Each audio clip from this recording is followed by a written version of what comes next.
I'm going to finish off with crowd participation piece. We're nicely warmed up, ready to go. In this second piece, whenever you hear me say performance, I want you to say poetry. When I say performance, you say poetry. When I say performance, you say poetry. Okay, so you're the crowd within the piece, so you can listen up, and when you hear whatever the crowd does, that's your cue to do what you do. Okay. When I say ready, you say steady. Ready. Steady. Ready. Steady. When I say steady, you say go. Steady. Go. Ready. Go. Ready. Ready. Performance. Performance. Comprehend this. The strength of mind required to dismiss all fears and all signs of nervousness, to boldly go beyond where few have gone before. Listen, and hear how I maneuvered my lyrical sword in the heat of the battle. I'll paint images for you so you can view through my eyes too. Coming from beyond, it was necessary for me to understand the process of performance. So I traveled through time to 0 AD. Upon my arrival, I asked about venues for performance. This led me to become a gladiator to test my talents lying dormant.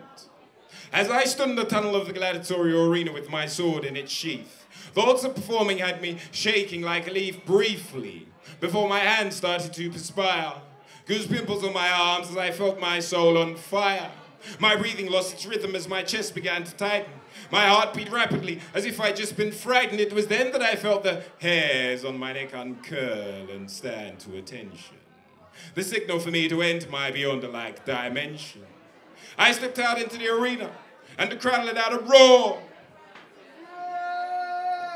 I stepped out into the arena and the crowd let out a roar.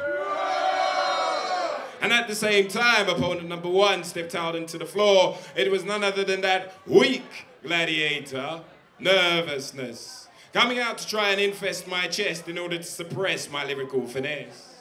Not one for defensive maneuvers. Nervousness tried to attack me immediately. He thrust his sword straight at my sternum. I heard his supporters in the crowd shouting, "Burn him!" I heard his supporters in the crowd shouting, "Burn him!" But little did they know that I had practiced my flow.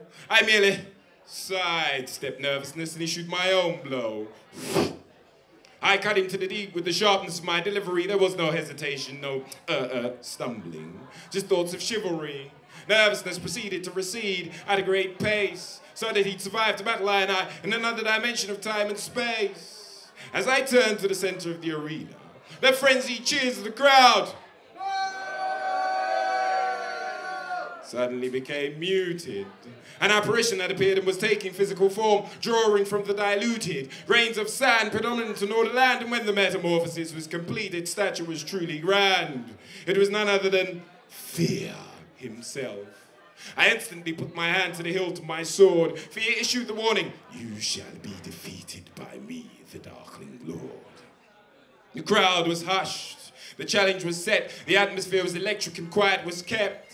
Fear waved his hand as if issuing a spell. This seemed to do nothing, or if it did, nobody could tell.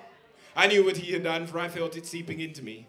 Fear had sent his emissary, a dry mouth, to weaken me internally. I hurriedly drew my sword, but that's as far as I did get, for Fear had also issued paralysis, and through my body he now swept. Fear whispered words with low resonance, so only I could hear, "Just give up and bow down to me, and I'll be out of here."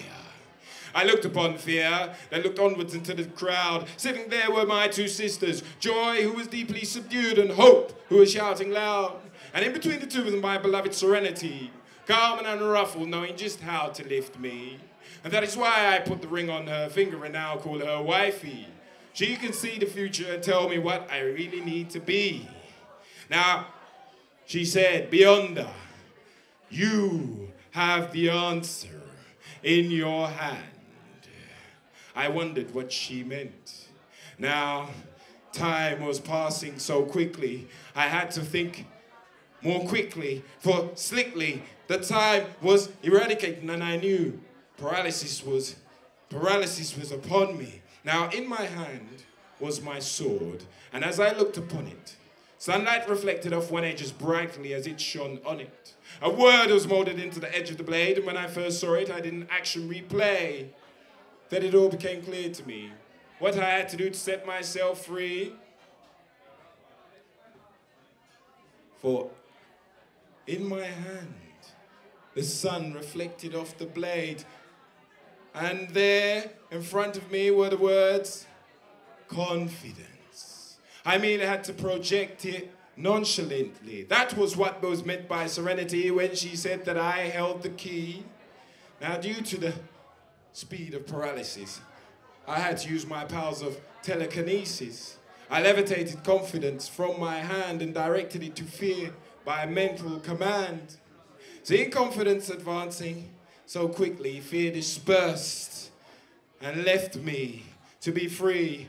And I realized that I had become a champion of performance. Poetry.